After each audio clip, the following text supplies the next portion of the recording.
Hello, it's good to see you. You're in for a treat because it's time for me to review the Hitman's Bodyguard.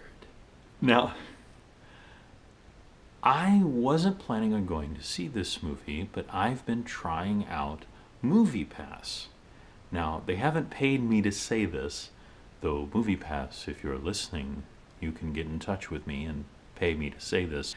But for $10 a month, they let you go see one movie a day. And so I decided to try to see some movies that I wouldn't normally go see.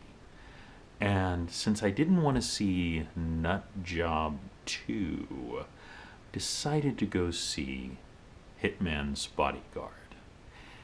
And the first thing that I had to say was, in the flashback at the beginning, Deadpool, yes, I know he's a character in this movie, and I know it's Ryan Reynolds, but I'm going to call him Deadpool. He is wearing so much makeup. It is unbelievable how much makeup he's wearing in this flashback. I don't know because it's a sunny day or why they chose to do this, but it is hilarious if you're watching. By the way, full spoilers for Hitman's Bodyguard. You have been warned. The only thing I've spoiled for you so far is Deadpool's makeup. Hey guys. Hey. What do you think? Does this match my natural color? I'm Deadpool. The other part that is distracting, it actually spawns from a good thing. This is an international production, if I understand correctly, and one of the hallmarks of an international production is they actually will allow ugly people to be in the film.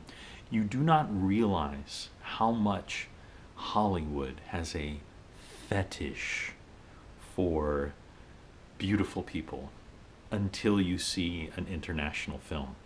Because, and it's not that the people in there are trolls, but some of the supporting characters are normal looking. And it's a little distracting because when we see our heroine, who is played by Elektra, yes, I know she's Amelia, I think, in this movie, and she has an actress has a name, and I actually like her work, but she is gorgeous. She's the woman who plays Elektra in the Daredevil series and in the Defenders, and she is so beautiful that when you first see her, it just, one of these things is not like the other, one of these things does not belong. Can you picture which one it is before I finish the song? It's Elektra. When we're introduced to her, she is supposed to be this tough Interpol cop, and everyone else is these big burly guys in their Interpol armor, and so is she, but then she's just got this supermodel head, and it just completely pops out, and it just is so distracting when I first saw it. We are introduced to the villain, the Gary Oldman character, who is an evil Russian dictator. And the scene that we're introduced to show that he's a bad guy is he murders a teacher's two family members. He murders his wife and daughter. And please understand, I'm not saying that it's funny, because it's not funny at all. But he's saying that this is the way we teach you a lesson. We will show you the lesson by executing your family. Right, but that's not how you would control somebody. If you want that guy to do what you want, then you kidnap his daughter, or kidnap his wife, or kidnap both, and then he'll do whatever you want. If you murder both of them, then he has no incentive to do what you want. And in fact, we see that he immediately then sends him to whatever version of the gulag his country has. And that's where we cut, is that this guy is testifying at the international court And by the way, Gary Oldman, the villain, I'm not going to call him by his stupid Russian name. He's Gary Oldman, guys. We all know he's Gary Oldman. Half of his face is supposed to be paralyzed because he was poisoned. There was an attempt to kill him. And first of all, half of his face is not paralyzed. It's because if half of your face is paralyzed, you look like this and you talk like this because half of your face is paralyzed.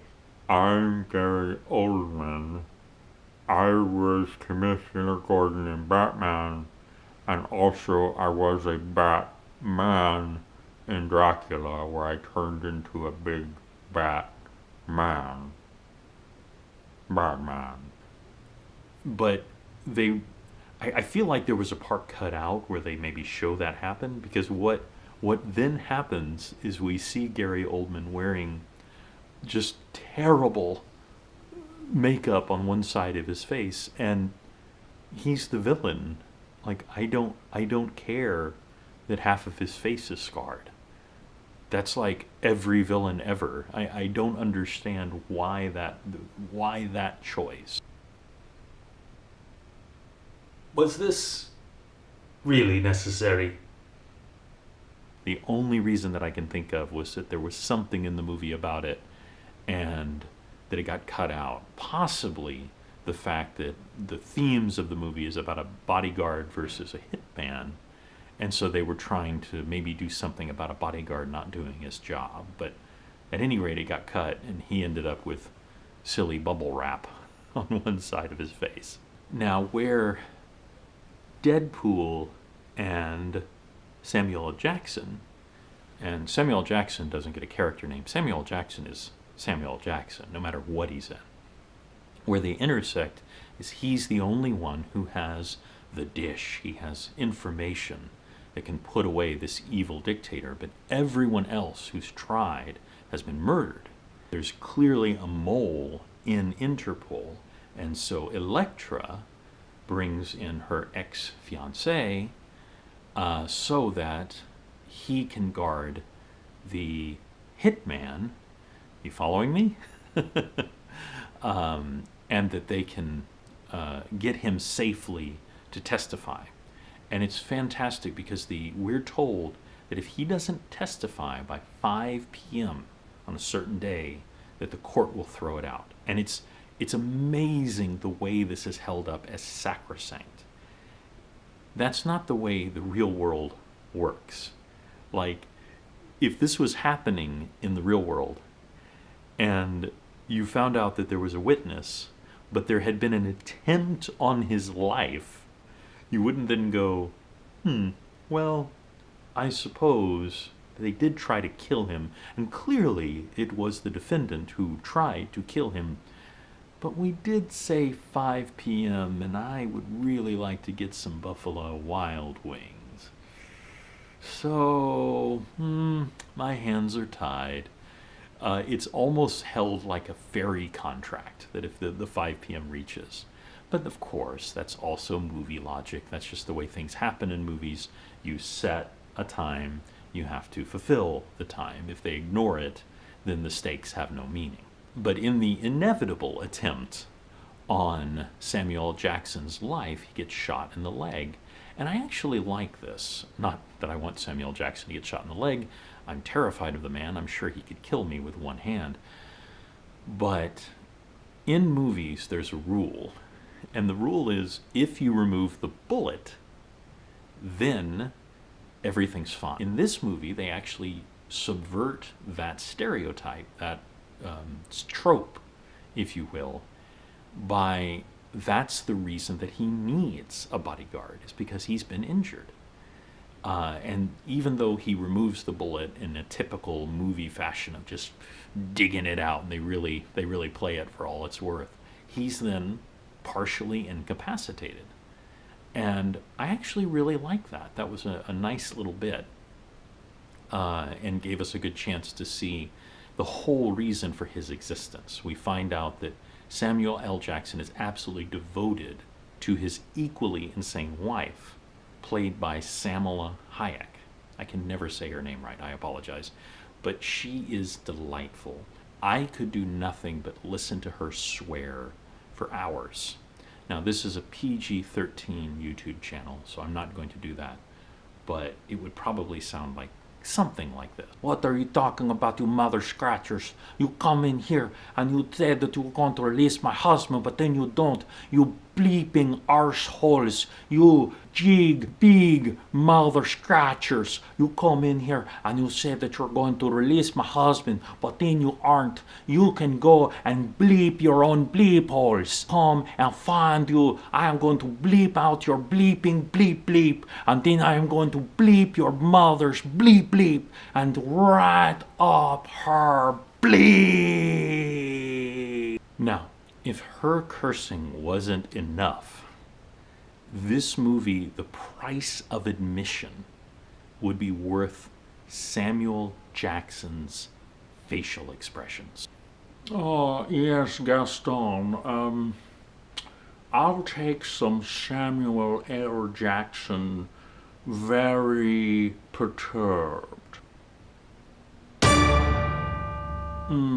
Yes, that's delicious, yes. Perhaps Samuel L. Jackson, slightly bemused. And I think for dessert, I'm going to have Samuel L. Jackson about to put a cap in someone's derriere. They are delightful. I wish on my scariest day I could look 1/2 of 1% as terrifying as Samuel L. Jackson, slightly upset. But here's the weird thing. The movie is good. It's actually really, really good. Everything I just told you should make it a bad movie, but it's not. It's actually really enjoyable to watch. The action is very good. The characters are, they talk about chemistry between characters, and that gets overused a lot. Now, Deadpool and Elektra's chemistry, it's okay, but Deadpool and Samuel L. Jackson is amazing. It is so fun to watch these two characters, to watch the dynamic. When you hear the title of the movie, you think, okay, Hitman's Bodyguard, that's funny.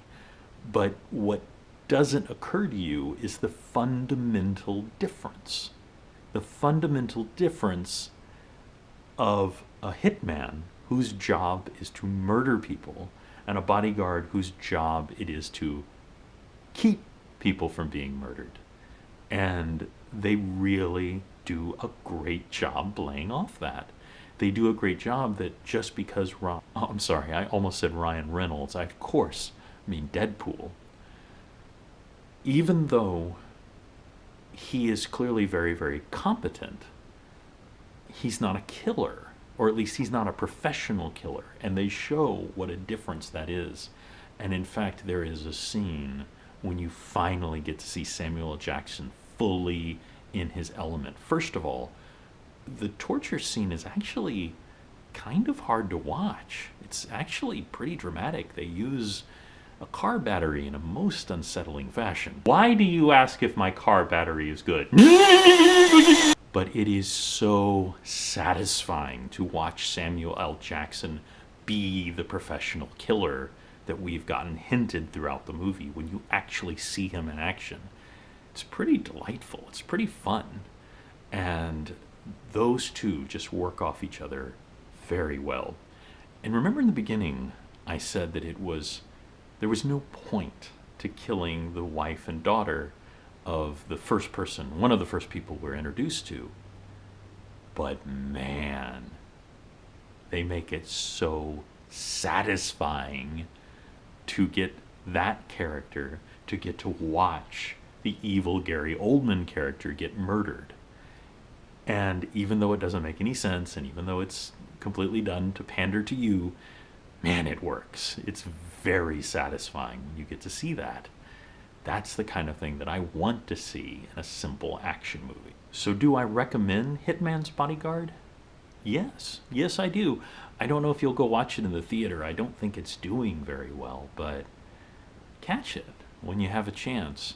The beginning is a little slow, but it picks up. It has a satisfying second act and a pretty intense third act that wraps things up pretty well. You get to see some very satisfying murders. Get your popcorn ready. Get your Samuel L. Jackson face ready. And get your best swearing ready. You all bleeping at me? Are you bleeping at me? I don't see nobody else here, so you must be bleeping at me. So check it out. This has been a Bowtie Whisper Guy review, and don't make Samuel L. Jackson mad. Right out of your hand, and I will shove it up your bleep hole, and then you will have a bleep coming out of your nose for the rest of your bleeping bleep bleep. Or I guess she could just be Beaker. Me, me, me,